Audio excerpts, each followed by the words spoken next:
could see his left elbow completely like fall out of the socket. And the injury becomes secondary to like, how are we going to end this? Perfect analogy of like sports. Oh, I got this new guy. He's great. We're going to fix him into the plans, and he's great. And look, he went across the middle. Oh, season-ending injury. Ooh. The epitome of plans change. It's an interesting edition of Tales from the Attitude Era. Now, our plans aren't changing. The epitome of plans changed? Yes. Nice. The plans change on this edition of Smackdown, and we're getting into it. It's a very exciting time in WWE. I'm so glad to be recapping it episode by episode. It's Rob Pasbani here as always with the man behind the pencil, Tommy Blacha. That's my new way to describe you. I like it. Yeah. The man behind the pencil. Or as Brian Pillman would call you, Booker Man. The carrier of the legal pad, of which some percentage of things scribbled down will make it. Others won't, and others I won't even know happened when they happen. It's clunky, but more accurate. We'll need to come up with the acronym eventually. Yeah. But very interesting, very newsworthy edition of Smackdown as you're in a big transition moment. A lot of transition moments during your brief tenure with WWF here. So the Radicalz are in. They've debuted on the show before, and this was the show where you really were going to advance the storyline, and then a really gross looking injury completely derailed that plan. Yeah. You know, like I always say, there's long-term thinking, but you never stick to it. And part of the reason that they even came out in the opening segment was just because the Raw worked so well. And they were brought in, and, you know, so that's one of those things where it's like, you know, that's why I always kind of bristle at being like, head writer, what is that? You know, it's like so much stuff was fluid. And so they're brought in and be like, okay, let's have him here. Let's maybe dole that out. Oh, and then the agents they got involved in physical. Oh, that was great. That was really exciting. You know what? Then you're thinking as you're, you know, Smackdown's the next day, like, well, maybe, you know, I think we got to start the show with him. You know what I mean? It wasn't like we wrote, they're going to do this and they're going to be physical. Then the next day we're going to start the show with them. You know what I mean? It very well could have been quite easily like there's still just one little segment in the first show. And the second show, they were just around and we could have like leaked it out. But, you know, things get accelerated based on how well they worked, you know. A good example of what you're saying is essentially Tazz. Like his debut is completely overshadowed here. And his debut is a lot like you just described. He's just in like one segment of show now. And like on Raw, he just had to run it.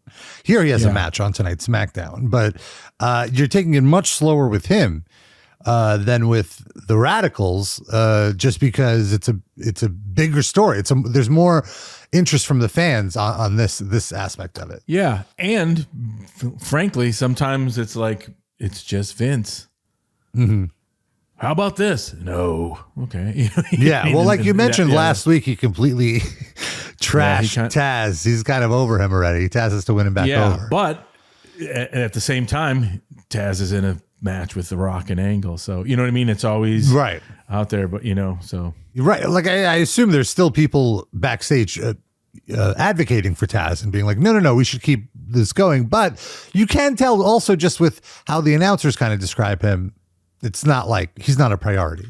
And part of that's a natural thing that happens, sometimes arguably good, sometimes arguably bad, where someone makes a debut. And then, as we've talked before, there's that old thing that I don't like that's kind of like, well, now they're here, we got to, you know, kick them around a bit and, you know, shit on them. There's so many factors. Or, you know, politically, how are they getting along? Or are they, you know, there's just so many things happening. And ultimately it's like, I don't know, let's see.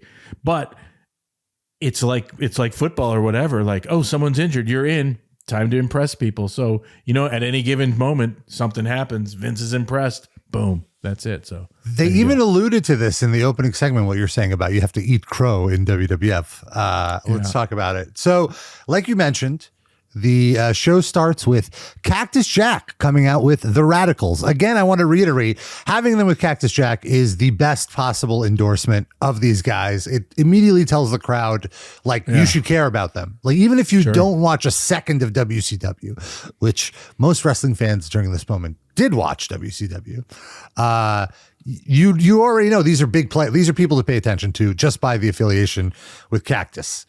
And Cactus is wearing a beautiful WWF New York hockey jersey. No numbers on the back, but it looks great.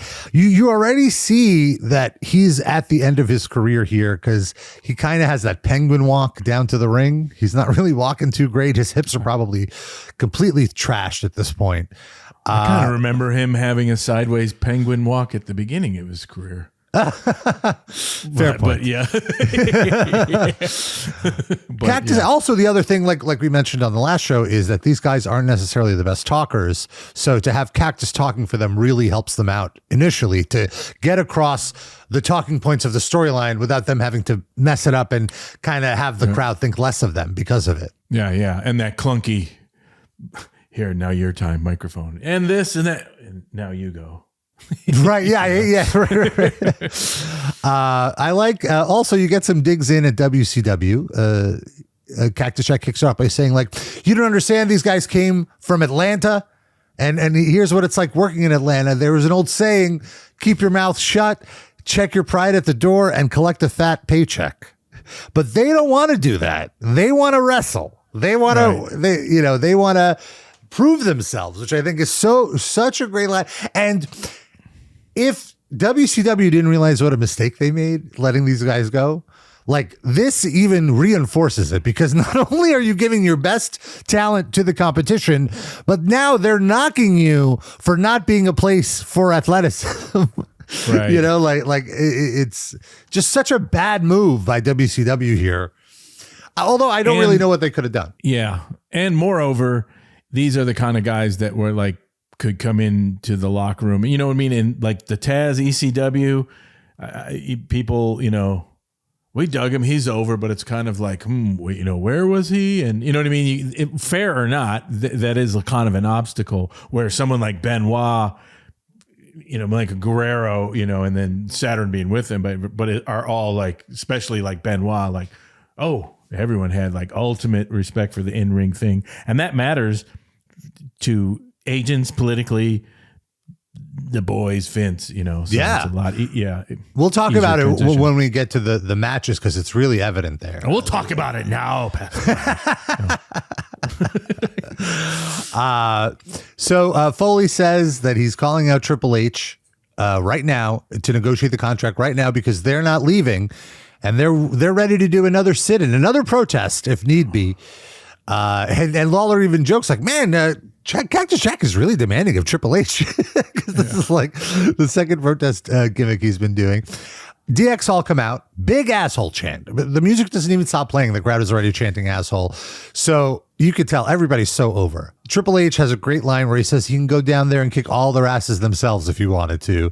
And all the guys in the ring kind of like laugh it off like, yeah, okay, come on. Like, try that out. Right. Or he can get security to come down and escort them for trespassing. But you said you wanted competition, and that's what DX is about.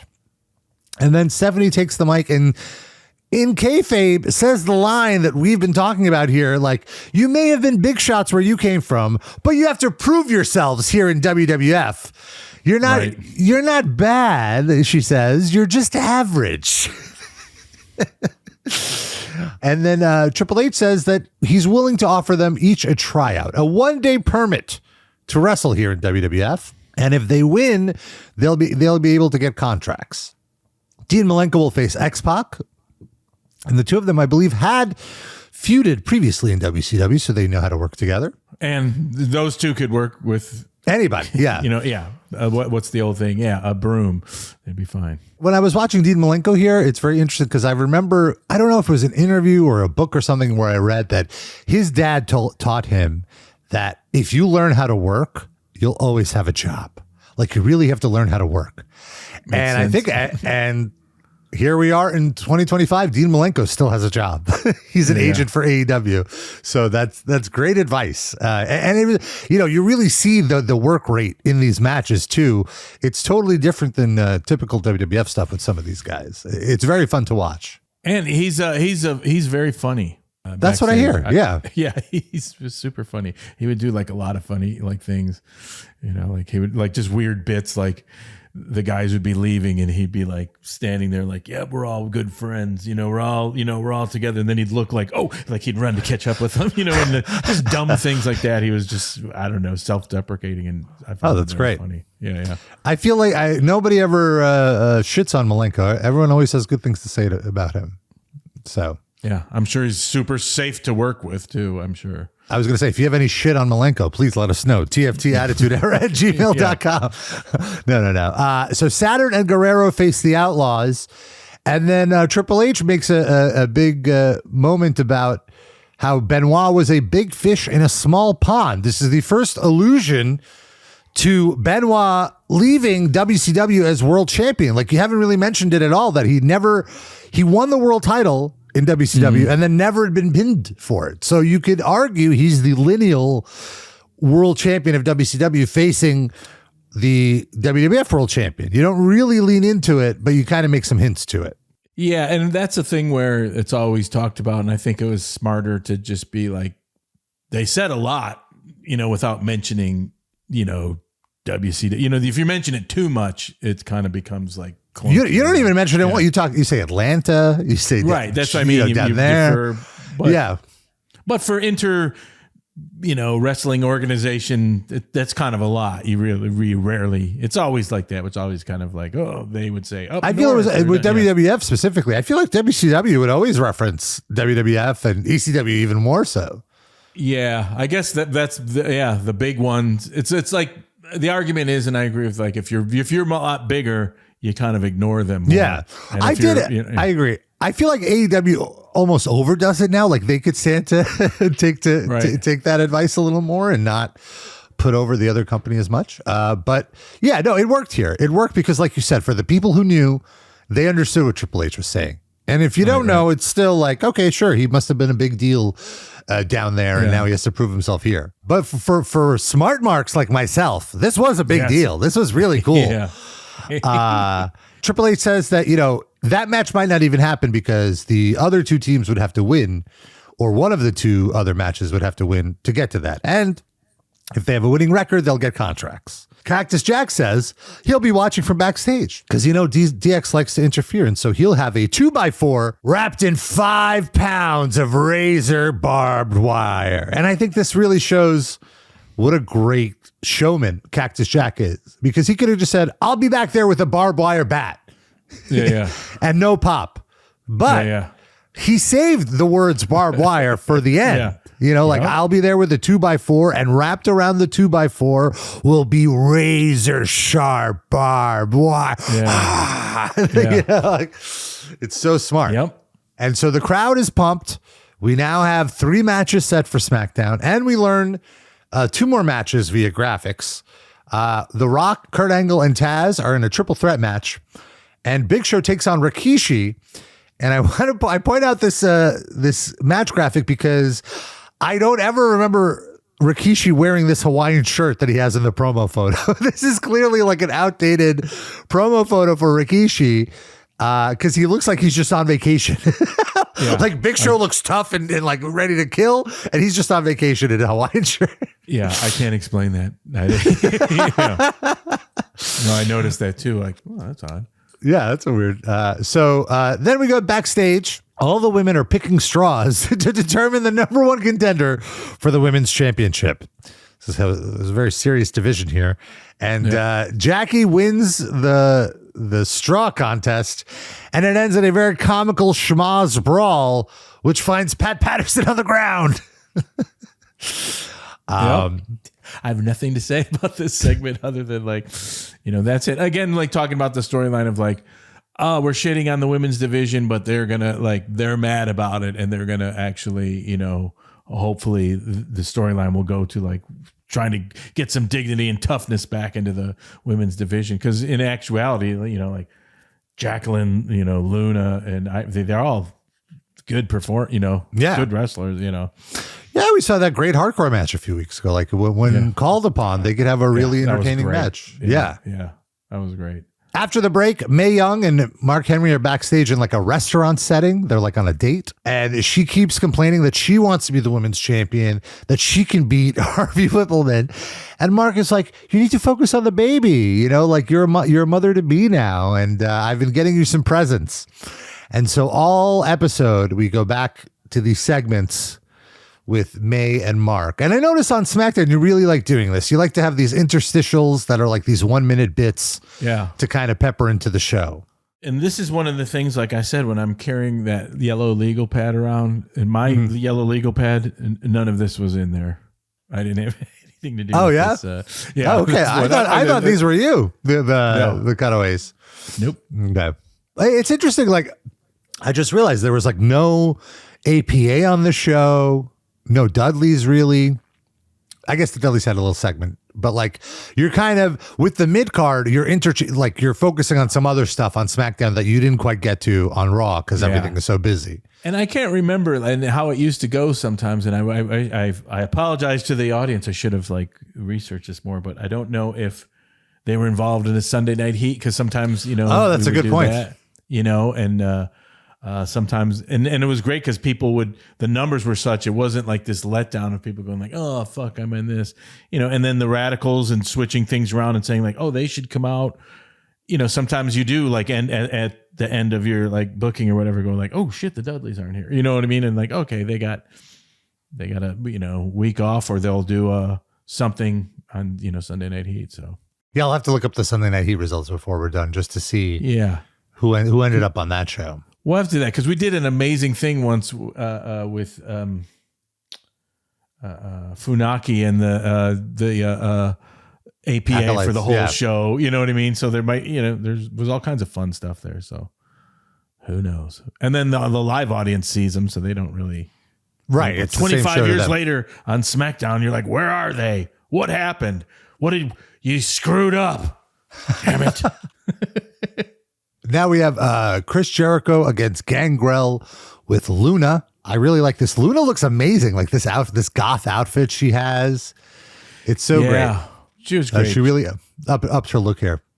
She was so interesting, and then was really pushing for the Gangrel Luna couple thing, and this was like starting it, and then it just disappeared based on some behavior of hers. It was all sad, and it sucks. Yeah, I liked her so much. So Chyna comes out first with the gun. Like you have this whole new presentation for Chyna that's so cool. Like you're really pushing her as her own upper mid card kind of attraction, right. And I really like it. And just to reiterate, at this time, so many people outside of wrestling knew Chyna.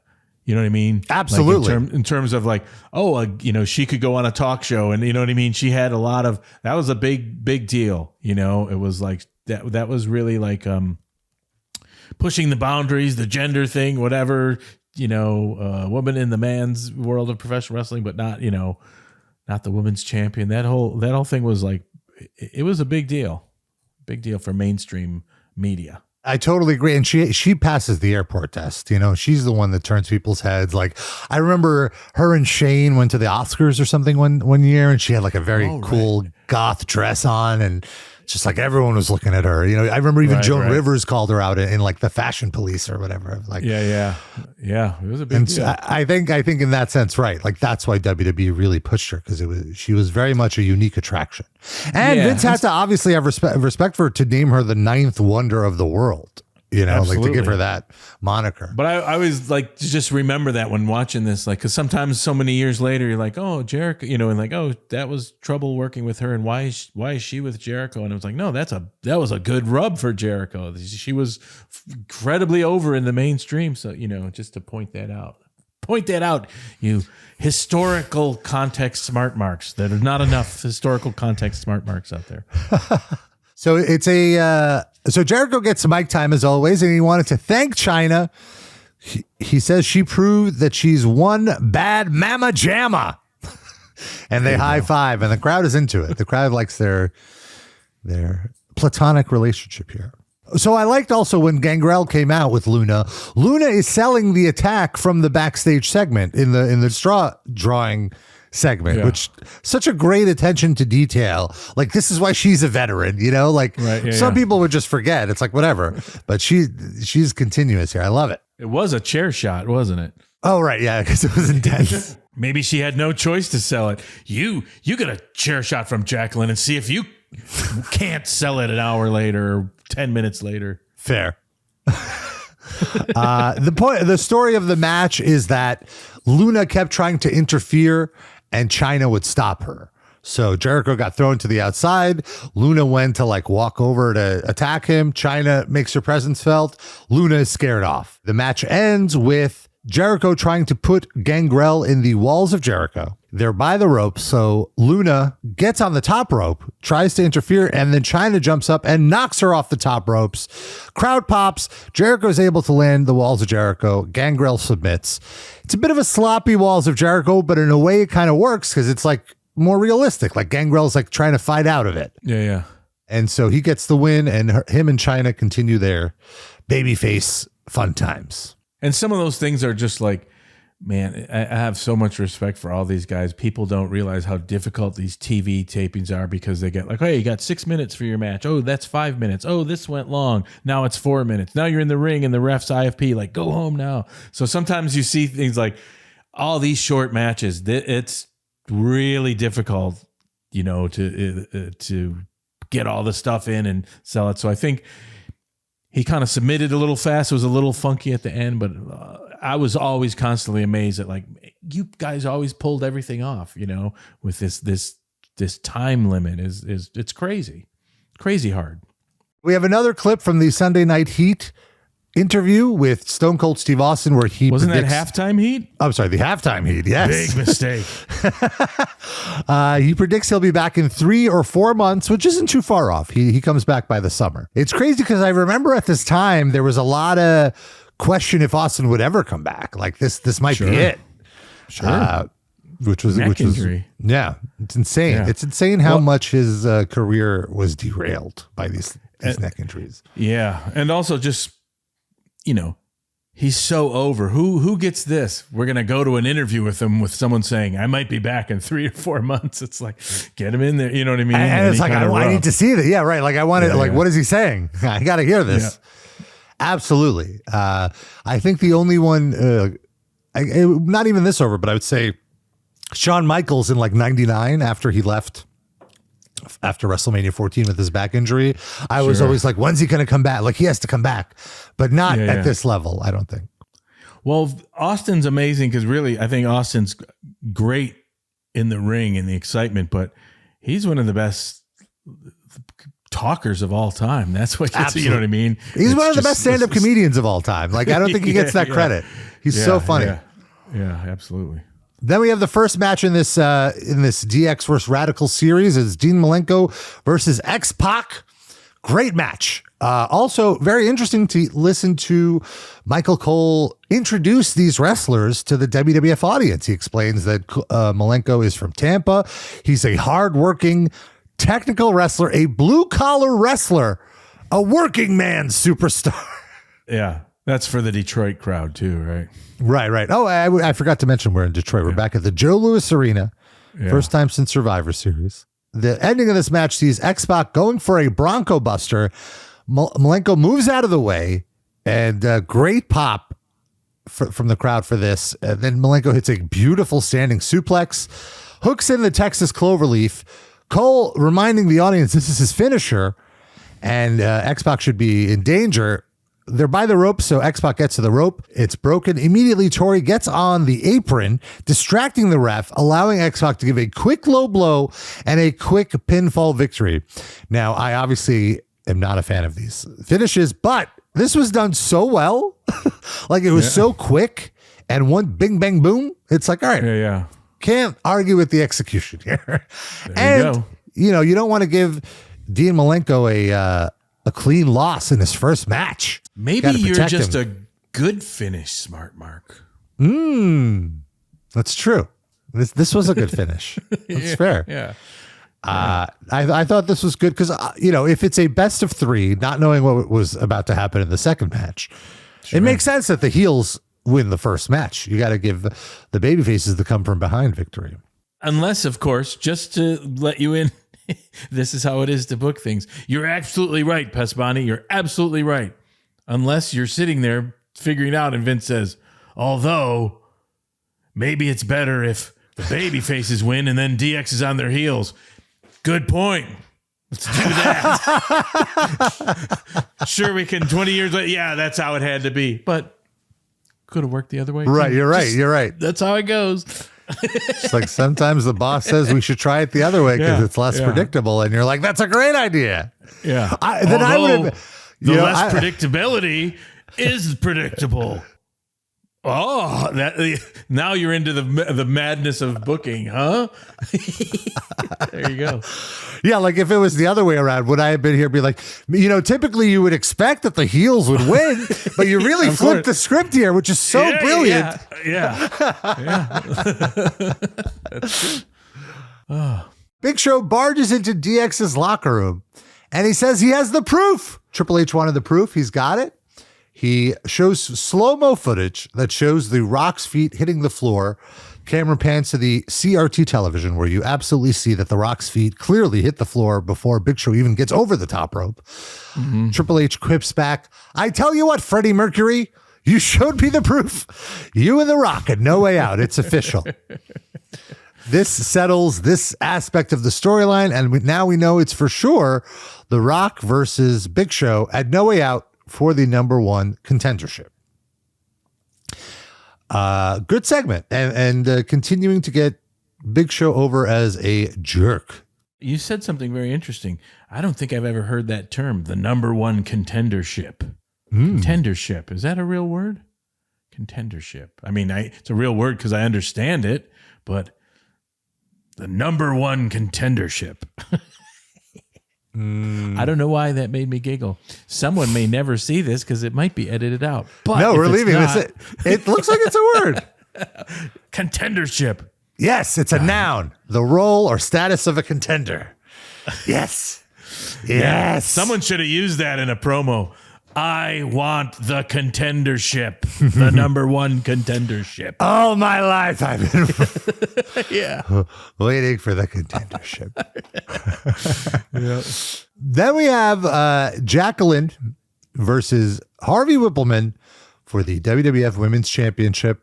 Harvey comes down very proud, grabs the mic, cuts a promo saying he's the ladies champion because there isn't a woman in the world that could beat him. And he takes off his shirt and he's like, come on, let's go. The bell rings, clothesline, power slam, elbow drop. It's over. Yeah. So good. Jackie's the women's champion. She's celebrating like she won the Olympics.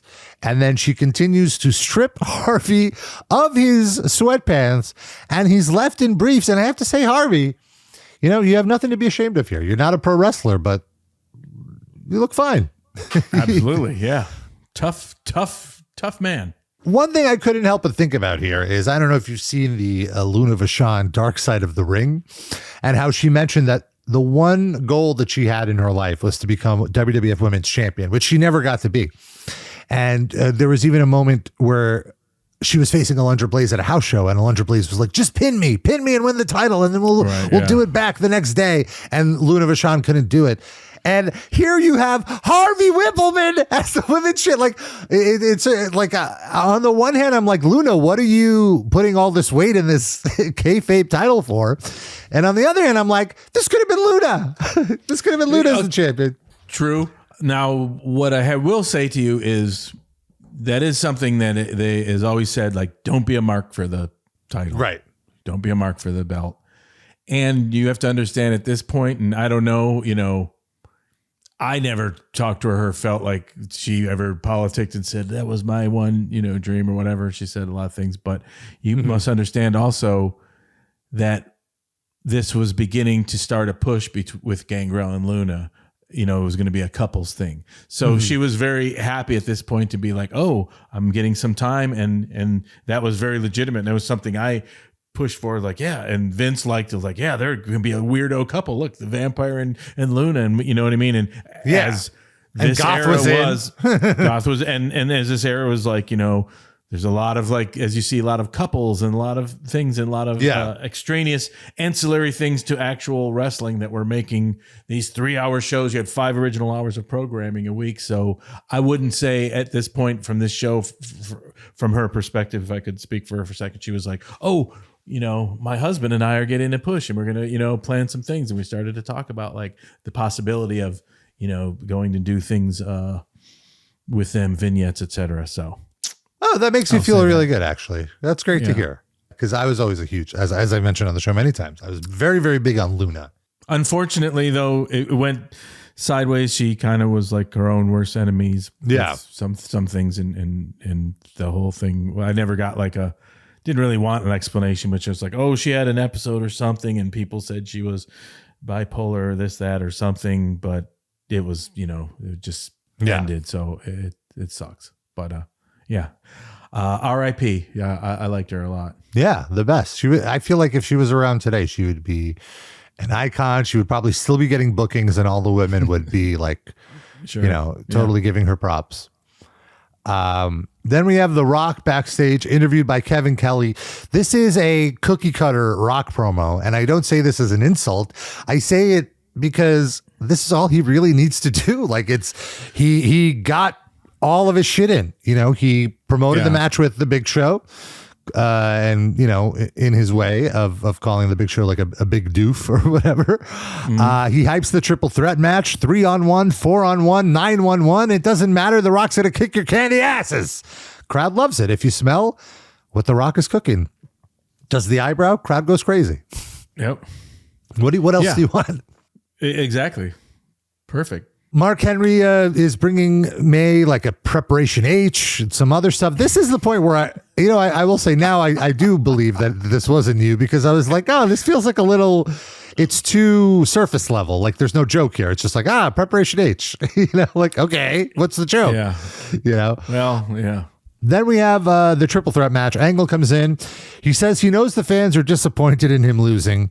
If anybody understands what it's like to lose, it's Detroit, Michigan. Boo! So good. Yeah. So good. We don't have these heels anymore that, you know, it's very few and far between. I guess MJF is doing this a little bit, but says he promises to win again and be your Olympic hero. Tazz comes in. Doesn't even wait for The Rock to come out. He immediately attacks Angle. Tazz and Angle fight before The Rock even comes down. The Rock's music hits. Big pop. He runs into the ring, gets welcomed with a belly-to-belly suplex from Angle. In general, this was a very unique, fun triple threat match. I feel usually with the triple threats, one guy's on the outside while 2 guys wrestle, and then they switch around. But here, they really tried to work with all 3 guys in the ring at once, and like alternating between people. And I think it was pretty successful. It was a very fun match to watch. I agree. And you know what? I'm sure, I don't know when the triple threat match was invented. I imagine there was versions of it through wherever in history. But I do remember, when did we talk about, like, there was a big one. They weren't like big staples in pay-per-views or whatever, but WWE never did them, I feel. Yeah. Like it was only once ECW started doing them, they would call them 3-way dances, and theirs would be eliminated. You have to pin both guys. Then I feel like a few months before this, WWE may have had their first one. Exactly. And that one kind of opened up a kind of like, that's interesting. And it is kind of an interesting thing where, like, from the announcer's perspective, like, so if the champion, wait a minute, you're telling me the champion won't be pinned, but he could lose the championship if it's a triple threat because the other competitor, you know what I mean? It just makes an interesting wrinkle, because then a champion could lose their title and then be like, I was actually never pinned, and just, you know, continuous heat. So it was pretty intriguing. And then you're right, there was one a few months ago was like like a headliner match. So these were still, as far as like the agent's perspective, whatever, like still, I want to say they're new because nothing's really new, but they were kind of like, oh, we can turn these into something, you know, bigger than just like a big, weird schmoz fest. Or, poorly done is always when you have someone's like selling on the outside way too long while you know what I mean? Yeah, it's, and I agree. It was a fun match. Quick Googling shows the first one in WWF was on Raw in June 97. Owen Hart versus Triple H versus Goldust for the IC title. And then more famously was Undertaker, Austin, Kane at a pay-per-view in 98. So, yeah, so still relatively new in WWE, still like about 3 years. They didn't do them as often, but I agree with you. It is a good storytelling device to not get someone pinned while advancing. And especially this era now too, with you got the Radicalz coming in and whatever. It's like, ooh, there's a lot of, how do you elevate more people into, it's one more person in the main event. The announcers do try to get Tazz over. Michael Cole says he's built like a tank, a Rottweiler from the streets of Brooklyn. Red Hook. Which also, by the way, I want to emphasize, Tazz is white. He's an Italian man. Yeah, he's Italian. He's just incredibly tanned. He's an Italian man who, I know sometimes when I thought, is he from Morocco or something? Or, no, he's an Italian man, visits a tanning bed quite a lot. Exactly. Rock ends up giving both guys rock bottoms. There's a really great sequence at the end where like one guy is doing a move on guy 2, and then guy 3 comes in and attacks guy 1, and then guy 2 recovers and attacks guy 3, and so they're all trading off, and then finally Rock has enough momentum that he gives both his opponents rock bottoms. He goes to pin Kurt Angle, and then Big Show pulls out the Rock. This clean finish smart mark is like, no, what? No, what? Yeah. No. But then I realize it's a triple threat match. There's no DQ in a triple threat match. So the match is not over. I thought that was going to be the end of the match where the ref calls it because Big Show interferes, but no, the Rock pulls out. The Rock gets pulled out by Big Show. Little Steve Austin for you. And then Kurt Angle gently rolls over onto Tazz, still dead, and gets the squeak spy with the pinfall. Mm-hmm. Tazz no longer undefeated. Doesn't really matter. You're not really pushing a Tazz undefeated streak. And Big Show choke slams the Rock on the outside. It looked vicious. Yes. I thought this was a good finish. This is a clever, very clever way to get out of this match. I think you're segueing into a good finish smart mark. I think that's the key, right? Yeah. Whether it's clean or whether it's not. Right. It's a good, I will say this was a good finish because right. No way is the Rock in any universe getting pinned right now. It's just not happening. And both of these guys, unless I'm going to always again go into booking madness, unless of course it's so unexpected and he gets the pin and a storyline, you know what I mean? Right. What if the Rock needs to be scoped or something, his knee, we don't know about it. Let's do something like that. He goes away in a weird way. Whoa, how astonishing. He's gone. He comes back, so everything's possible. I just always want to say that. With the context of him having a pay-per-view match just announced, he's not going to lose to guys lower on the totem pole. Unless Big Show costs him the match. True. I'm just saying, you said in any universe, and I'm saying there's a lot of universes. And in some universes, it can happen. That's all I'm saying. That's fair. Then we have the Outlaws against Guerrero and Saturn.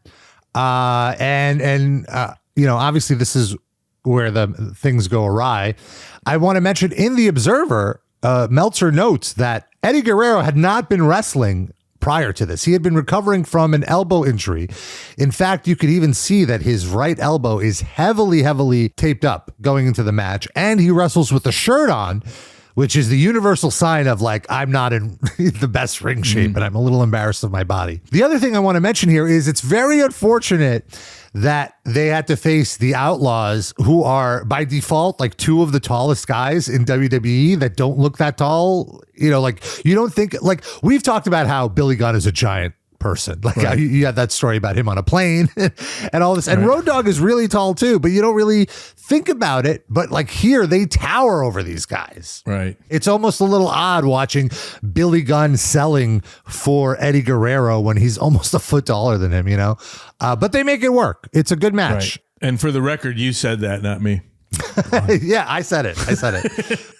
So Perry Saturn, by the way, you're one of my favorite guys. Billy Gunn, he's here. So wait, I complimented Billy Gunn. Eddie Guerrero fan club's here to, whatever. Yeah. I think Eddie and Saturn are some of my faves, so I don't know. But great match, great work. So sad. Like the setup for the frog splash was perfect. And then you see the frog splash, you could see his left elbow completely like fall out of the socket. Oh, and the saddest part is his realizing it immediately and like his like, fuck, that point where you're like, oh no, like the injury becomes secondary to like, how are we going to end this? I have to, like there's more to do. No, I know. It was just, how was your reaction watching this live and seeing it? Just brutal. The perfect analogy of like sports. Like, okay, we got this new guy. He's great. We're going to fix him into the plans and he's great. And look, he went across the middle. Oh, season ending injury. Oh, you just got to adapt. So many things happen. As much as it sucks, you just kind of know at least immediately like, okay, well, you got to, put that into the storyline and that's that and move forward. So it's, It's interesting because like theoretically Billy Gunn could have not kicked out of the frog splash. He didn't know, I'm guessing, that Eddie Guerrero was injured and that wasn't the finish of the match. And then once Eddie Guerrero couldn't even stand up, it was just the point where it's like, all right, we just need to end it, right? Like, and Road Dogg just went for the pin because that wasn't the plan. The planned finish was Guerrero and Saturn. I'm guessing they would have squeaked by. They're not going to, I don't think Outlaws would have been willing to take a clean job finish from these new jacks. But they would be willing to do the work. Frankly, I can't remember. But also to reiterate, they would. Because they're not marks for the pinfall, they're not marks for the belt, so whatever it was. And I can't speak on to what I was thinking about that. I don't really know, but they absolutely would, because that's part of, being a pro. So, and these guys weren't also Eddie Guerrero and, they're not, coming from nowhere. Right. Yeah. They're established. Yeah. Especially Eddie Guerrero. Good. Right. Yeah, that's true. Eddie Guerrero comes from a wrestling family. Road Dogg comes from a wrestling family. There's that respect there. And Guerrero, everyone loved him too. And it just was like, everyone, just like that. Yeah. Oh, that sucks. That was another question to me. Like, would Guerrero be worried that he would be penalized for being injured? Is there any of that? No, I don't. I don't know the nature of his contract and the downside guarantee and how that all worked. Generally speaking, someone gets injured right away, they have a downside guarantee, meaning, okay, you'll be paid that base. So obviously he's lost money by not performing and meeting pay-per-views and stuff like that. But I don't think so. From my recollection, everyone was like, oh, Eddie Guerrero's here. Eddie Guerrero's great. Oh my God. Complete pro background, family, huge credibility and credit, and so everyone was just like, oh, that sucks. And then like in like sports, like he goes away in rehab, so, and everyone was like, yeah, great, wait to get back and he'll fit in again. And and even by the storyline, sometimes it's like it's better than someone just disappears for whatever reason, for like, drug test, this, that, or other. Someone gets injured, it's like a thing you could be like, oh, remember they got injured? Oh, here's the footage of them being injured. Oh, they're back. That's that kind of helps, that they've got injured in athletic competition and now they're back and it's a redemption story. So, I don't think, no, he would be punished. It's just, you just got to switch gears and, do something else. And again, frankly, things were being booked on the fly in this. Well, I was going to say too, do you have the No Way Out card right now? Like you knew you're leading to Rock vs. Big Show, but do you have the rest of the card? Not really. And again, might I reiterate, remember how long ago was it like I'm in Stanford and like, oh God, look who's in the gym. Holy shit. And then this is like 2 weeks later and like, oh, not only they're an integral part of the show. Yeah, we got to put them in the beginning. Oh, fuck, Eddie Guerrero's hurt. Oh, we got to switch again. So, that makes sense. So even if you did have a card, then they come in and you're like, oh shit, now we got to work them into the card. The card asterisk is always subject to change. So you have ideas and sometimes you have main events you think you're working towards, but everything can always be, switched around, as that's how it should be. It works better that way. Yeah. So now that the match finish has changed, the storyline for the night has changed because, it's a best of three and now DX has won the best of three. There's no need for the third match.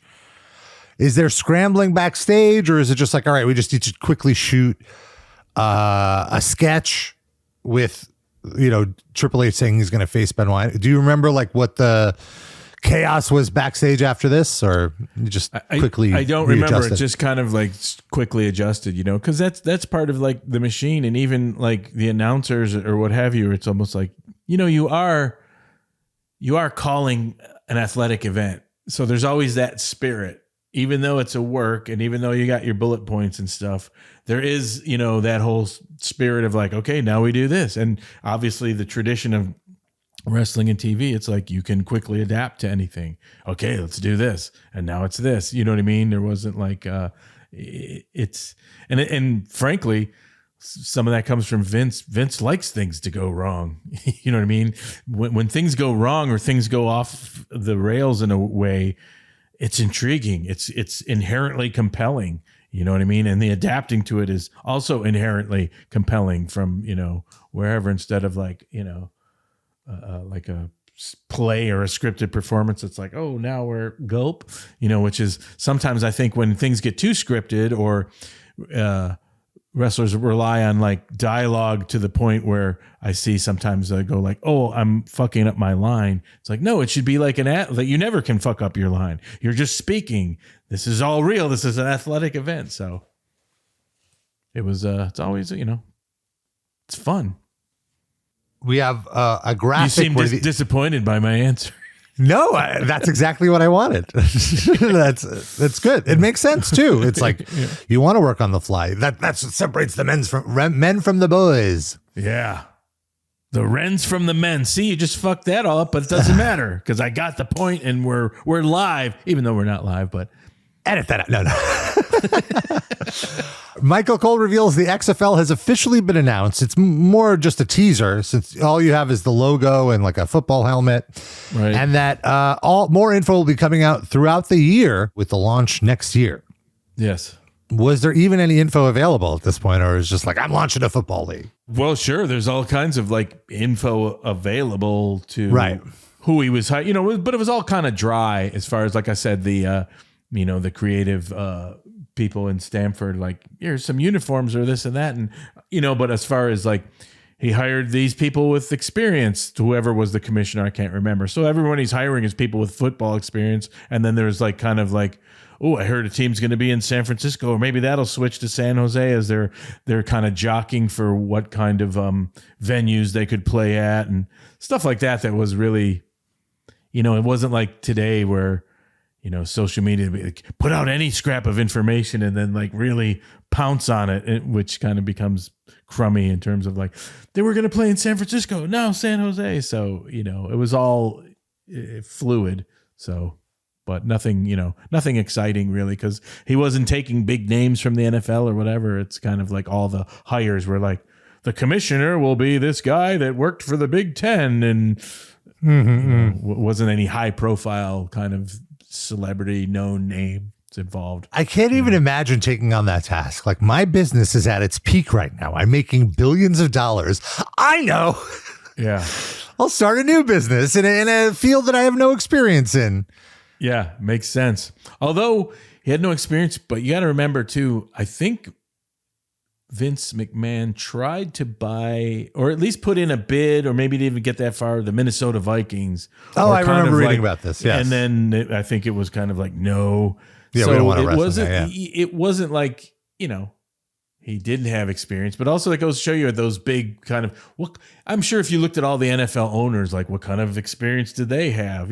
Just here and there, a lot of them got, my experience is being a billionaire, you know what I mean? And I want it. So that's part of it. And also, part of it, the heavy lifting was through NBC. He had a partnership with NBC. So that was kind of like, oh, we got a TV deal, and so it wasn't exactly like, a lot of things were done simultaneously with NBC and whatever. So it wasn't like, right. Yeah, that's right. He did have Ebersol helping him out. And it was a 50-50 partnership that he convinced them to do. So yeah. And frankly, from my perspective, all this happened, his head was in TV and wrestling. I don't think he's not here because he's, going over where the teams are playing. I don't think he either cared or was involved that much. He let that kind of go on its own, so to speak. All right. I'll believe it. We have another ad. Well, as often, the truth is the dry, uninteresting answer. What is the truth? Well, it's just like this. Oh, no, it's just boring. We have another ad, which I think is done by the same studio that did these Super Bowl ads. Mm-hmm. It's an ad. A guy's waiting at a bus stop, and a blind man is walking, and then the guy kind of rotates him and orients him in a way to walk into traffic and walk in front of the bus. We don't see the hit, but we just hear the collision. And then the tagline is WWF.com. Find out why we have 20 million hits a week. So it was a hit. Yeah. Rough. Yeah. Rough, weird. You know, the only takeaway from it is that you always think, like, as far as technology at the time and websites, it still was 2000. It was that era where not every insurance company or whoever had a website. It was starting to be like, you know, everyone has to have a website. You know what I mean? And that was like, wasn't quite there yet.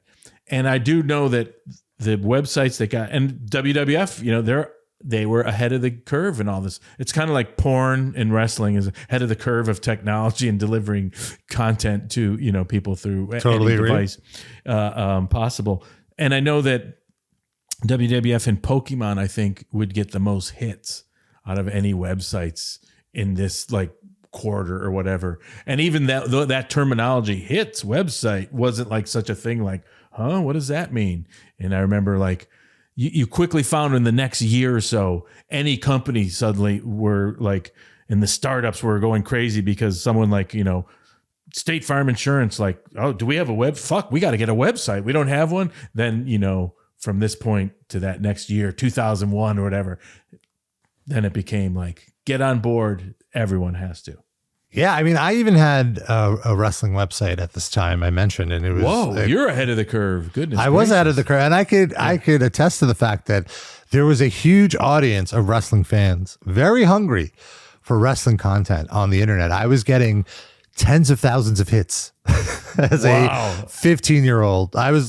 I'm not exaggerating when amazing? I tell you, because of the .com bubble, I was making thousands of dollars in ad revenue off of my website for like a good 6 to 10 months of thousands of dollars of revenue for like a 15-year-old. Like my parents were getting these checks and they were like, what is this guy? Like they knew I wasn't a drug dealer because I showed them my work, yeah. You know, like they were on top of it, but it was still like very shocking.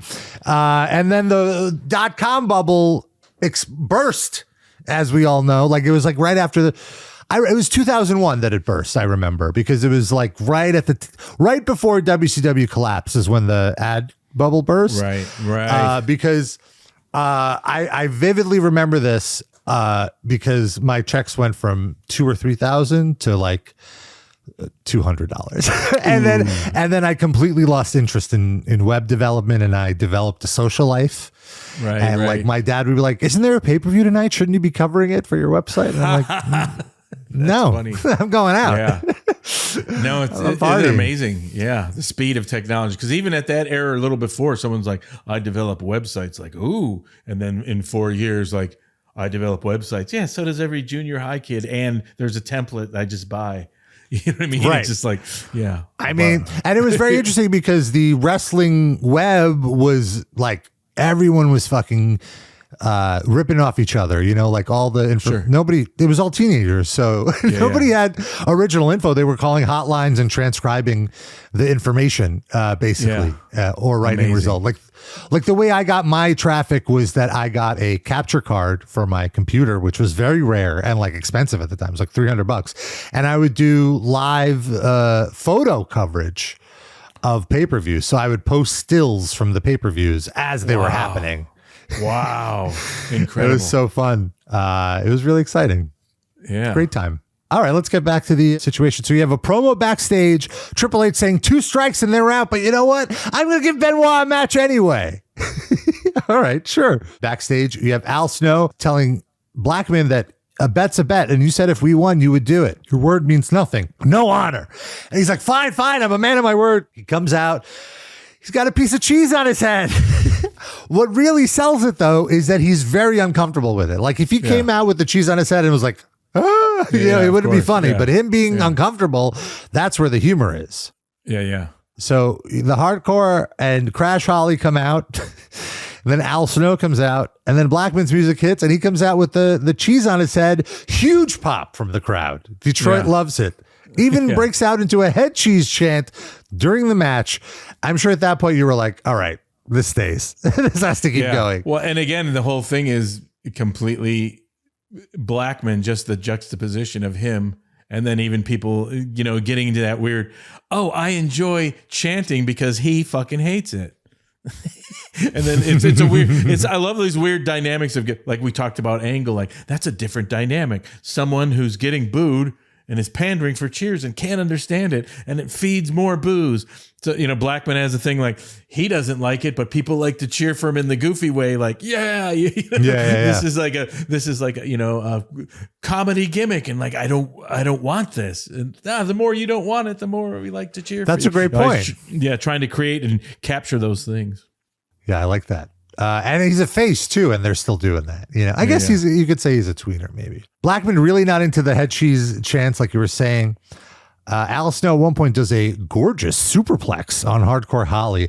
I'm so shocked that a superplex to me feels like a power move. Like, it shouldn't be a transitional move. Right. But in this era of wrestling, it's just like an afterthought almost, but it looked like a huge spot. Well, and sometimes they're just going through like, hey, can you do this? Yeah, I'll do this. I'll take it. And then, you might talk to them after and like, yeah, I guess that should have been a bigger thing or, but. Right. Yeah, looked nice. Snow is going for his finisher, the snowplow. Crash Holly does a cross body to knock Snow down and throw Hardcore on top of Snow, but Al Snow rolls out of it and he ends up on top and gets the quick pinfall on Hardcore Holly. Hardcore Holly is incredibly upset at Crash, blames Crash for the loss and beats him up after. Nice. And we talked about that was always looking for those dynamics of how do you protect people for losses, clean finishes and whatever. And that dynamic of like a team that's mad at each other, but especially making them family, which is always great. Cause then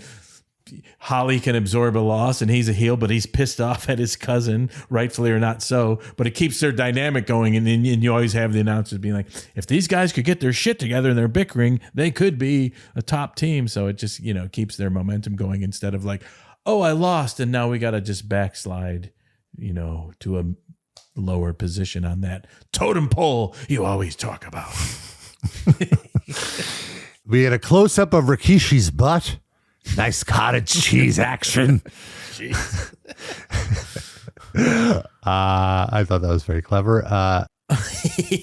Mark is back. Mark Henry is back at the restaurant, and he got Mae a breast pump.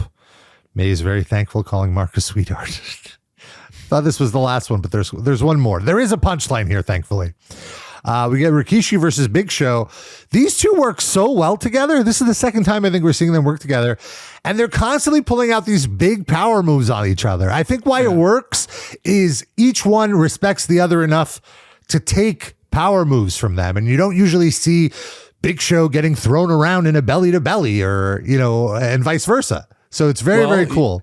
It's very cool. And also, I would say this, it's difficult for a massive guy to work with someone. They got to do different things, and so it's just that weight factor. So you got a guy also who's like 400 pounds and you have an absolute super veteran, super heavyweight Rikishi, kind of like leading the way. I would say that too. And it just becomes more like believable, just that weight transference, you know what I mean? So you just get limited when you're like, hey, I'm 410 pounds and you're that and I'm this tall. It's difficult to work that. So I think, and Rikishi's just one of those guys that like, at this point too, I don't know how old he is, but whatever, he's got 20 years experience, or he's grew up in the business, he's just phenomenal. So, put it that way. I never see him ever. I don't think I've ever seen him like screw up, looks weird in any match ever, for that size of man. And what he's a pro. Yeah, super pro. So they're exchanging power moves, and Big Show lands a choke slam, but he sells like he hurt his back, and Rikishi kicks out. Big Show is in a panic, grabs a chair. Rikishi tries to give it a kick to kick it out of Big Show's hands. Unsuccessful. Show hits him in the head, and we get a DQ finish. I'm all right. I'm okay with it. I feel like you could have given Big Show the win here, but I respect protecting Rikishi at this moment. Yeah. It's early in his run.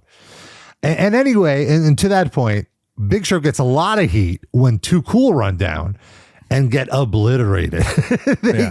They get destroyed by Big Show. Both of them eat choke slams, and then The Rock comes down and he uses a chair to even up the odds against Big Show. And the big spot is that The Rock was able to give Big Show a rock bottom, which the announcers make a very big deal about. Right. And even further layered is like, and is he sort of in an alliance with Rikishi? I mean, just in subtext possibility. Right. Continuing this Samoan because connection, they did this, that. Yeah. And also I think teamed. this was first time Rikishi and Big Show hooked up, right? Or am I wrong? No, they wrestled a week ago. They wrestled in a tag match last week. It was Triple H and Big Show versus the first singles high match, profile. Yes. And it's not bad sometimes to have two behemoths end with a DQ because at least the storyline can go like, oh, these guys, that's why cage matches were invented. Like these guys are too huge and added. We can't even get a clean finish out of them because we have to put some kind of stipulation. So, how does that fit into your clean finish smart mark? Without the lack of clean finishes, we would never have cage matches and gimmick matches because that's what they were designed to do. I guess they were designed to somehow force a clean finish on uncontrollable forces. Yes. Interesting. And we've established I am a good finish, Smart Mark. Yeah, this is true. Very interesting. I'm all for good finishes. The evolution of the Smart Mark.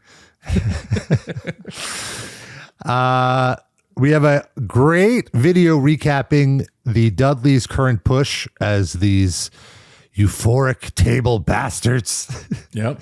You really put over how dangerous they are for putting Terry through the table, which, in this era, I feel like you kind of speed through certain angles. So it's really good that you're like focusing on like, no, this is very egregious. Right. Yeah. This is too far.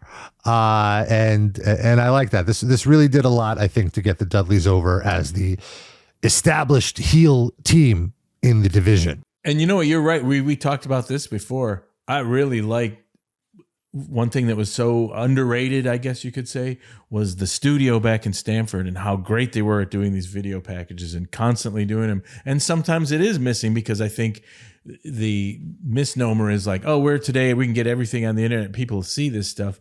But back then we didn't have it. But there was this video recap, this storytelling keeps things alive. And so even like you said, the Dudleys weren't there, but this little recap was there. That kept them alive. And it's more effective than if they had a match, It's more effective. It's also a good transitional thing. It breaks up the monotony of the live thing. It's exciting. It's dynamic, and it's spoon feeding, narrative structure, storytelling. And yeah, it's missing a lot today, I think.